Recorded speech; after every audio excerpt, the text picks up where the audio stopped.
हाँ जी चलो बताओ। Advantage of holding company.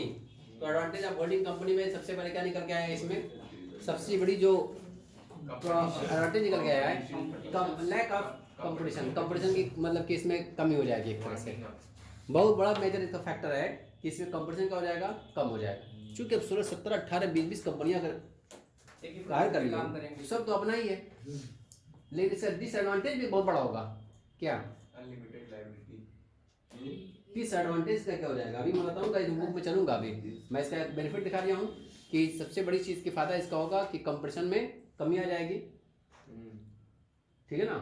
लेकिन इसका एक डिसएडवांटेज ये बहुत बड़ा है, बहुत भयंकर है। हाँ क्या हो सकता है डिसएडवांटेज? सामने पड़ा भी हुआ है, एक अधिकार हो जाएगा, मोनोपोली हो जाएगी, मोनोपोली रहेगी। कंज्यूमर जो है, कंज्यूमर उनको जबरदस्त नुकसान होने वाला है, क्योंकि कोई दूसरा विक्रेता है ही नहीं उस मार्केट में उस चीज का। और लेना मुझे को एक बीमार एक अनार 100 बीमार, यही बात होगी।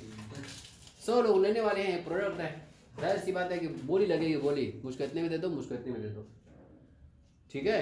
तो एक बहुत ही जबरदस्त इसका नुकसान होगा। जो कंज्यूमर होगा उसको वस्तुएं जो होंगी काफ़ी महंगी मिलेंगी, क्योंकि उसके अलावा कोई दूसरा हमारे पास ऑप्शन ही नहीं है, ठीक है ना। तो अब बुक की लगन में चलते हैं, इसके एडवांटेज और डिसएडवांटेज बताते हैं। देखिए तो बताया गया यहाँ पर advantage of holding company. Advantage of holding company देखो 4-5 पॉइंट दिया हुआ तुम लोगों का। देखिए सबसे पहले लिखा गया इसमें सूत्रधारी कंपनियां स्थापित होने पर विभिन्न सहायक कंपनी में एक प्रकार का संयोजन स्थापित होता है। प्रजा को इस संयोजन का ठीक ज्ञान न होने के कारण उसमें इसके प्रति विरोध की भावनाएं पैदा नहीं होती है, ठीक है ना। देखो बता रहा है कि जब आपस में कई कंपनियां मिल जाती हैं, यानी कि एक तरह से सहायक कंपनी सब हो गई, तो अब इसमें क्या हो गया, आपस में एक संयोजन हो गया। अब ये जो रेट कहेगा वही रेट बनेगा। अब इसमें लिखा हुआ है वो फैक्टर कि जनता को इस बात का इल्म नहीं है कि इससे क्या इसका नेगेटिव इम्पैक्ट पड़ने वाला है, इससे जनता इसका विरोध भी नहीं करती है, किसी का शेयर खरीद लेते हैं और सब आपस में रेट बढ़ा करके बेचना चालू कर देते हैं, ठीक है। दूसरा बता रहे हैं यहाँ पर प्रत्येक सूत्रधारी कंपनी का चिट्ठा अलग बनाया रहता है, इसलिए इनकी आर्थिक स्थिति का ज्ञान सरलता से किया जा सकता है। अब इधर देखें, अभी सभी की सभी सब्सिडरी कंपनी है, इधर देखो सभी की सब्सिडरी कंपनी है, सबकी बैलेंस शीट अपनी अलग बनेगी। बी कंपनी अपनी अलग बनाएगी, सी अलग बनाएगी, डी बनाएगी, भाई सब अपना कारोबार कर ही रही है। तो जैसे लिखा पड़ी होती थी वैसी लिखा पड़ी सबकी अपनी अपनी होगी। तो फाइनेंशियल स्टेटमेंट जो तैयार किया जाएगा प्रॉफिट लॉस और बैलेंस शीट वर्ष के अंत में, तो सभी कंपनी जितना टर्नओवर की होगी सबका अपना अलग अलग बनेगा, सेपरेट बनेगा। तो इससे क्या पता चलेगा कि होल्डिंग कंपनी को पता चलेगा कौन कंपनी कितना कितना प्रॉफिट अर्न कर रही है, ठीक है ना। किस यूनिट को चालू रखा जाए और किसको बंद कर दिया जाए। तीसरी चाहती है चूंकि प्रत्येक सहायक कंपनी के खाते अलग अलग रखे जाते हैं, इसलिए उनकी ख्याति बनाए रखने का प्रयत्न किया जाता है। करेंगे अब सबका अलग अलग खाता रखा गया है, सबकी प्रॉफिट अलग अलग है, सबकी बैलेंस शीट अलग अलग है, सबकी सिस्टम पता चल गई है, तो उसके हिसाब से उसकी गुडविल को बनाए रखने में आसानी होगी। होल्डिंग कंपनी उसको कंट्रोल करेगी कि ये गुडविल खराब ना हो, इसकी ऐसी गुडविल बनी रहे, उसका प्रोडक्ट जब चल रहा है मार्केट में और चले, तो फायदा तो हमें को इनडायरेक्टली होना है, ठीक है। और आगे बता रहे हैं माना कि एक सूत्रधारी कंपनी की 3 सहायक कंपनियां हैं, माना कि एक सूत्रधारी कंपनी की 3 सहायक कंपनियां हैं, यानी किसी को समझो, किसी की मैं जो गिना हुआ है सी डी और ई एफ कर दिया हूँ, तो माना कि किसी कंपनी की क्या है 3 सहायक कंपनियां हैं, मैं यहाँ 4 लिखा हूँ तुम लोगों को एज एग्जाम्पल। तो माना कि एक सूत्रधारी कंपनी की 3 सहायक कंपनियां हैं और इन 3 सहायक कंपनी में प्रत्येक की 4-4 सहायक कंपनियां हैं, तो प्रथम कंपनी का अधिकार और नियंत्रण 15 कंपनी पर होगा। इसका मतलब ये है इसके पास 3 है, हर एक के पास कितनी है 4 है, तो 4 ये 12 हो जाएगी, 12 3 15 हो जाएगी, 1 16। इसका मतलब इसके पास कितने कंट्रोल हो जाएगा 16 कंपनी के ऊपर कंट्रोल रहेगा, ठीक है। जो एग्जांपल दिया गया वही बता रहा है यहाँ पर। और आगे बता रहा है सूत्रधारी कंपनी किसी भी समय अंश बेचकर अपने को सहायक कंपनी के दायित्व से मुक्त कर सकती है। अगर सूत्रधारी कंपनी जब चाहे अपना शेयर क्या कर दे, पब्लिक में बेच दे, तो सब्सिडरी कंपनी खत्म हो जाएगी, वो सब्सिडरी नहीं रहेगी और हम होल्डिंग में नहीं रहे, ठीक है ना। तो वही कह रहे हैं यहाँ पर सूत्रधारी कंपनी किसी भी समय अंश बेचकर अपने को सहायक कंपनी के दायित्व से मुक्त कर सकती है।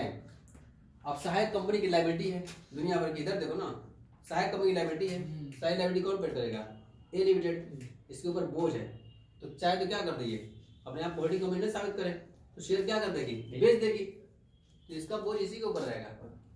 शेयर बेच करके 51% से कम कर ली, 50% कम कर ली, तो इसके ऊपर थोड़ी रहेगा लायबिलिटी का बोझ। लेकिन जब तक है उसके पास सारा कंट्रोलिंग पावर इसी के पास है, तो यही मेन मानी जाएगी, तो लायबिलिटी भी इसके ऊपर रहेगी, तो एक फायदा ये भी है कि सूत्रधारी कंपनी किसी भी समय अंश बेचकर अपने को सहायक कंपनी के दायित्व से मुक्त कर सकती है।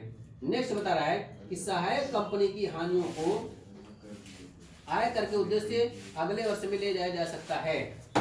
देखो ये सब सब्सिडरी कंपनी है, अगर इसका लॉस हो जाता है, लॉस हो जाएगा तो लॉस को कवर कैसे कर सकते हैं? अगले साल में इनकम टैक्स में एक ऑप्शन आता है उसमें कि अगर कोई आपका लॉस है और इस साल पूरा सेट ऑफ नहीं हो पाया है तो अगले किसी भी लास्ट से उसको सेट ऑफ कर सकते हैं। तो ये भी आपको मिलेगा पावर कि अगर प्रॉफिट ज़्यादा नहीं हो पा रही है तो अगले साल में उसको हम लोग सेट ऑफ कर सकते हैं। ठीक है, उसके अलावा फिर आते हैं हम लोग डिसएडवांटेज में। ये था हमारे पास एडवांटेज। चौथा पॉइंट इसमें हम जो पढ़ेंगे वह है disadvantage of holding company. Holding company के डिसएडवांटेज क्या है? तो डिसएडवांटेज तो बताइए क्या मोनोपोली एक है, लेकिन उसमें जो पॉइंट दिए हुए हैं 2-3 उसको भी देख लो। लिखा गया यदि भिन्न भिन्न सहायक कंपनियों की खाते विभिन्न तिथियों पर बनाए जाते हैं तो कपट द्वारा गड़बड़ी किए जाने की संभावना हो सकती है। कह रहा है कि जितनी कंपनियां हैं सबका खाता अलग डेट बंद होता है, कोई 31 दिसंबर बंद करता है, कोई 31 मार्च को बंद करता है, कोई 30 जून को बंद करता है, सबका अलग अलग डाटा खत्म होता है। और हम जो बना रहे हैं होल्डिंग कंपनी 31 मार्च को, सबका हिसाब किताब रखने में गड़बड़ी की संभावना हो सकती है। ठीक है ना, सबका एक डेट पर है तो कोई दिक्कत ही नहीं रहेगी, लेकिन सब डिफरेंट डेट पर अगर तैयार करती होंगी तो आप 31 मार्च तक बनाते सबकी क्या होगी, कुछ ना कुछ गड़बड़ी कर सकते हो, उसमें फ्रॉड हो सकता है, पता नहीं चल पाएगा।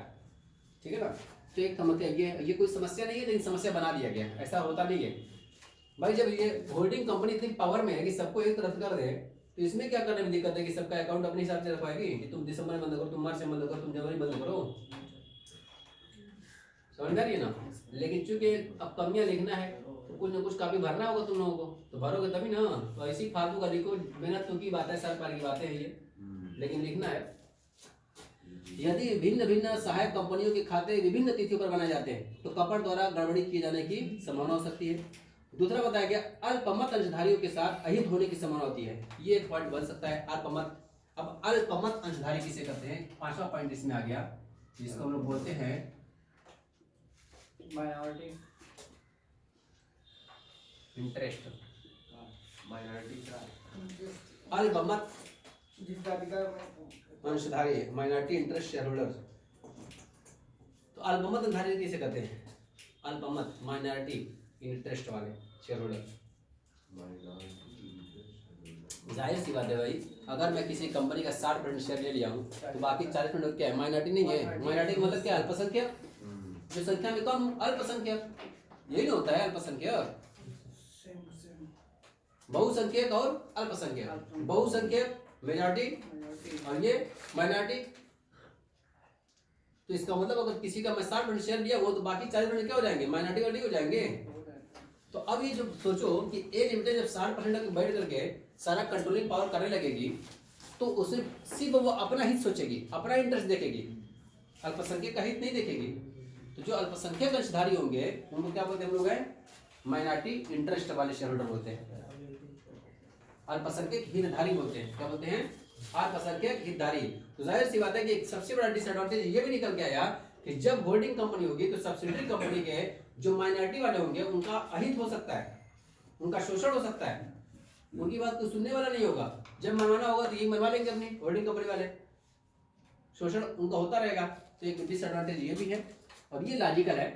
पहला लॉजिकल नहीं लग रहा था, लेकिन लिखा है तो लिख के आ रहा तुम लोग एग्जाम में, एडवांटेज डिसएडवांटेज पूछेगा तो।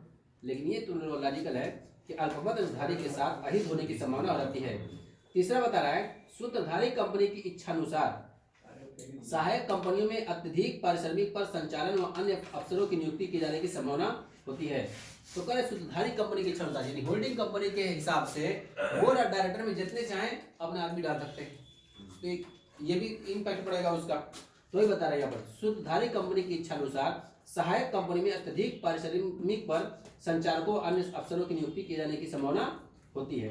नेक्स्ट बताया गया सहायक कंपनी की आर्थिक दशा में बाहरी अंशधारी व लेनदार अपराजित हो सकते हैं। अब ये सब्सिडरी कंपनी है तो क्या उसका डिसएडवांटेज हो रहा है, क्या उसका फायदा हो रहा है?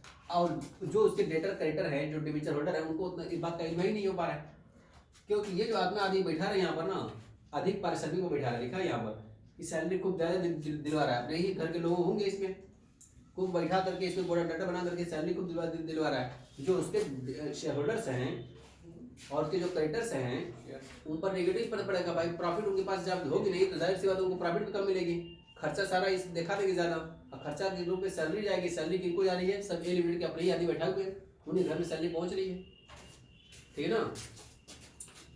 तो ये एक नुकसान इसका ये भी है कि सहायक कंपनी की आर्थिक दशा से बाहरी अंशधारी व लेनदार अपरिचित हो सकते हैं। नेक्स्ट बताया गया, शुद्धधारी और सहायक कंपनी के बीच बहुत अधिक या बहुत कम मूल्य पर होने वाले सौदों के कारण कंपनियों की सही आर्थिक स्थिति का ज्ञान प्राप्त करने के लिए लेखा संबंधी घटनाएं हो सकती हैं।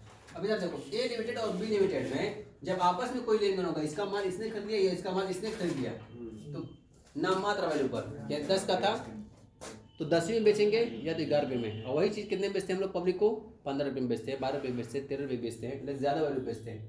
तो कम वैल्यू पर बेचने की वजह से भी सही प्रॉफिट और सही लॉस सामने नहीं आ पाता है, ठीक है ना। ये सब उसके डिसएडवांटेज बताए गए हैं, ठीक है। तो इसका मतलब आज टॉपिक बस इतना ही तक। सबसे पहले होल्डिंग कंपनी किसे कहते हैं ये पता चल गया। होल्डिंग कंपनी किसे कहता है? होल्डिंग कंपनी वो है जो अन्य कंपनियों पर नियंत्रण रखती है। सब्सिडी कंपनी किसे कहते हैं? सब्सिडी कंपनी वो है जो अन्य कंपनियों के नियंत्रण में रहती है और उसका 51% से अधिक अंश अन्य कंपनियों के पास होता है।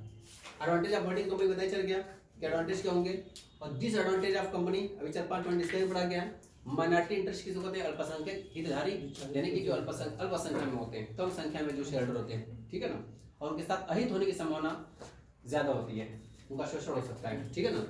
तो अभी हम लोग अलग से निकालेंगे माइनॉरिटी इंटरेस्ट वाला कैसे निकाले जाते हैं, बाकी बातें अभी हम लोग कल करेंगे। इसको नोट करना है, नोट कर लो इसको, 0 पॉइंट है।